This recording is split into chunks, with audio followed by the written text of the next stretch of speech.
Olá, engenheiros e engenheiras, sejam bem-vindos a mais um vídeo aqui do Guia da Engenharia. Se você é novo por aqui e ainda não me conhece, eu me chamo Dandara Viana, sou engenheira civil e já aproveito para te convidar a se inscrever aqui no canal e deixar o seu like assim que acabar esse vídeo. E ainda digo mais, se você se interessa pela essa área de estruturas, eu deixei um super presente aqui na descrição desse vídeo para você, que é o nosso e-book gratuito de cálculo de vigas de concreto armado com muita teoria e exercícios resolvidos e também a nossa super calculadora de vigas. Então já sabe, assim que terminar esse vídeo, já corre aqui no link para baixar todos esses materiais, combinado? Então, pessoal, nesse vídeo nós iremos aprender sobre estruturas hipostáticas, isostáticas e hiperestáticas, para que não reste mais nenhuma dúvida sobre esse assunto. Estão preparados? Então vamos ao vídeo?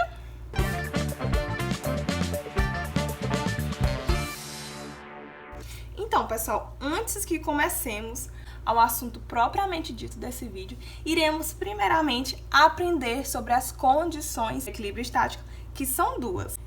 Então, a primeira condição de equilíbrio estático é bem simples.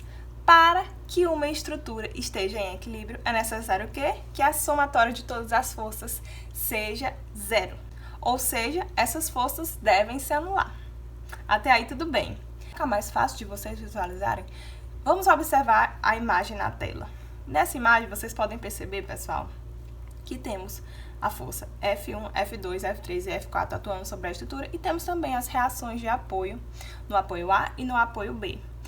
Dessa forma, para que a nossa estrutura esteja em equilíbrio, é necessário que a somatória de todas essas forças, tanto as reações de apoio quanto as forças que atuam sobre a estrutura, sejam iguais a zero. Já em relação à segunda condição de equilíbrio estático, para que uma estrutura esteja em equilíbrio, é necessário que o somatório de momentos ou torque em relação a um ponto seja também igual a zero. Dandara, mas o que é momento? Se você não sabe, não se preocupe. Pessoal, momento nada mais é do que o produto de uma força que atua perpendicularmente a um ponto pela distância dessa força ao eixo de rotação. Bom, pessoal, ficou difícil de entender? Não se preocupe, vamos utilizar a imagem na tela como exemplo. Iremos considerar o momento no sentido anti-horário como sendo positivo, ou seja, se a força está atuando no sentido horário, vamos considerar o momento negativo. Então, o momento em A é igual a menos a força F2 vezes x, menos a força F1 vezes L, mais a reação de apoio vertical no ponto B, vezes o comprimento, que é L. E o somatório do momento em A, como eu já falei para vocês, é igual a zero. Mas, Andara, por que eu não estou utilizando as reações no apoio A? É simples, pessoal. Nós não consideraremos simplesmente pelo fato de que a distância entre o ponto A e as reações de apoio no apoio A é igual a zero. Então, não é necessário utilizarmos. Ficou entendido até aí? Agora que nós já conhecemos as duas condições de equilíbrio estático, podemos tirar daí três equações fundamentais da estática. E quais são? A somatória das forças horizontais devem ser igual a zero para que haja equilíbrio. A somatória das forças verticais para que haja equilíbrio também deve ser igual a zero. E a somatória dos momentos em relação a um ponto também deve ser igual a zero. Sabendo disso, pessoal, agora iremos conhecer os tipos de apoio. Mas, Dandara, por que eu tenho que saber disso? Pessoal, vocês precisam conhecer os tipos de apoio para que vocês possam conhecer o grau de restrição de uma estrutura. E isso será importante para que possamos determinar a estaticidade dessa estrutura. Ficou entendido? Começaremos, então, pelo apoio do primeiro gênero. Esse apoio é assim classificado porque consegue restringir apenas o movimento, que no caso é o vertical. Ou seja, ele não consegue nem restringir o movimento horizontal como a rotação da estrutura. É por esse motivo, pessoal, que ele recebe o nome de apoio do primeiro gênero e, portanto, possui apenas uma reação de apoio, que nesse caso chamaremos de RV. Vocês querem ver só um exemplo de apoio do primeiro gênero? Encontramos esse tipo de apoio, por exemplo, em estruturas apoiadas sobre rolos lubrificantes. Encontrar isso especialmente em pontes, isso mesmo. Nesse tipo de apoio, como eu acabei de falar para vocês, há restrição apenas do movimento vertical, ficando livre assim o movimento de translação horizontal e a rotação da estrutura. Agora iremos conhecer o apoio do segundo grau.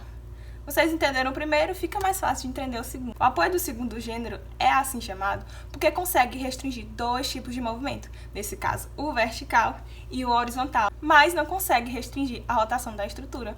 Dessa forma, esse tipo de apoio possui dois tipos de reação de apoio, que é a reação vertical e a reação horizontal, chamada de RV e RH, respectivamente. Os apoios do segundo grau vocês podem encontrar, por exemplo, em uma chapa presa completamente ao plano de superfície. Querem ver só um exemplo? Por fim, conheceremos os apoios do terceiro gênero, que, como vocês já devem imaginar, conseguem restringir os três movimentos, horizontal, vertical e rotação. E dessa forma, possui as três reações de apoio, que são a reação vertical, horizontal e o momento. Esse tipo de apoio ocorre, por exemplo, quando ancoramos um elemento estrutural em outro de elevada rigidez. Querem ver só um exemplo?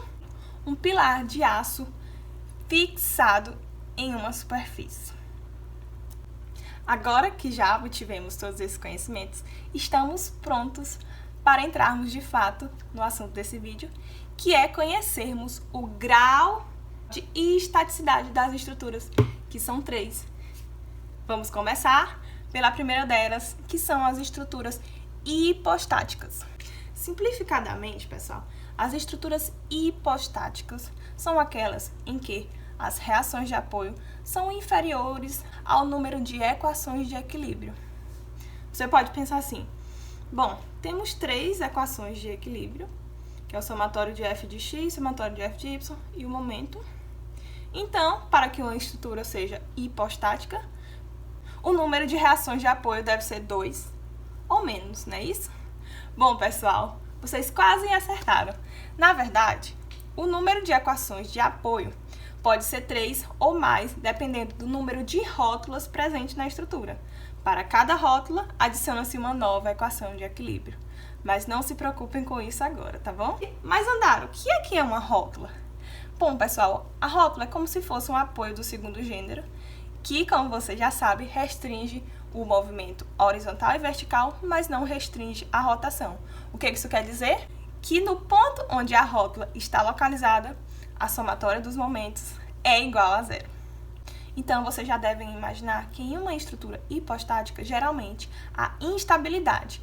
Isso porque o número de apoios é insuficiente para restringir os movimentos.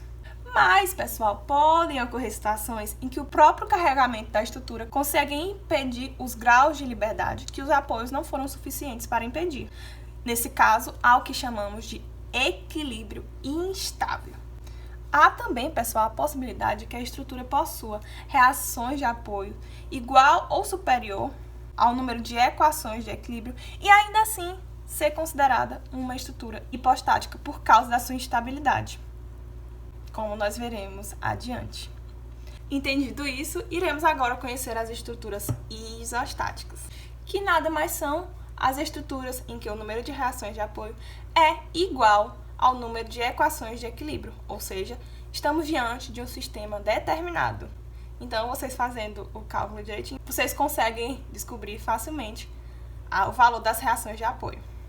No entanto, pessoal, precisamos nos atentar que esse critério não é condição suficiente para afirmarmos que uma estrutura é isostática. Como você já sabe, nós precisamos analisar também a estabilidade da estrutura.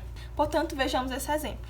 Nessa estrutura, embora o número de reações de apoio seja igual ao número de equações de equilíbrio, que são 3, ela não pode ser considerada uma estrutura isostática porque ela não é instável. Mas como assim, Dandara? Isso ocorre porque não há apoio suficiente para restringir o movimento de rotação e, portanto, a estrutura não é estável e é considerada uma estrutura hipostática. Por fim, pessoal, as estruturas hiperestáticas são aquelas em que o número de reações de apoio supera o número de equações de equilíbrio. Ou seja, estamos diante de um sistema indeterminado. E agora, pessoal, vocês querem saber? Deixa aqui nos comentários que eu venho com o próximo vídeo explicando. Mas continuando essa nossa aula, nas estruturas hiperestáticas, assim como nas estruturas isostáticas, precisamos também analisar a estabilidade da estrutura. Se a estrutura for estável, podemos sim classificá-la como hiperestática. No entanto, se ela não for, a estrutura será classificada como hipostática. Querem ver só um exemplo? Nessa estrutura, temos 4 reações de apoio vertical e 3 equações de equilíbrio. No entanto, como vocês podem ver, não há nenhum apoio que restringe o movimento horizontal. Já o movimento de rotação está restringido pela própria configuração da estrutura, ou seja, para tornar essa estrutura hiperestática, bastamos apenas utilizarmos um apoio do segundo gênero. Ficou entendido? Então, pessoal, resumidamente, o critério de classificação da estaticidade de acordo com o número de reações de apoio é válido sim, desde que seja excluída previamente a possibilidade da estrutura ser hipostática. Ficou entendido? Então, essas foram algumas considerações a respeito da estaticidade das estruturas. Espero muito que vocês tenham gostado e que tenham deixado o meu like para eu saber que vocês gostaram. Com isso, o vídeo fica por aqui. Um beijo, até a próxima e não esquece de baixar o e-book, tá bom? A gente se vê na próxima. Tchau!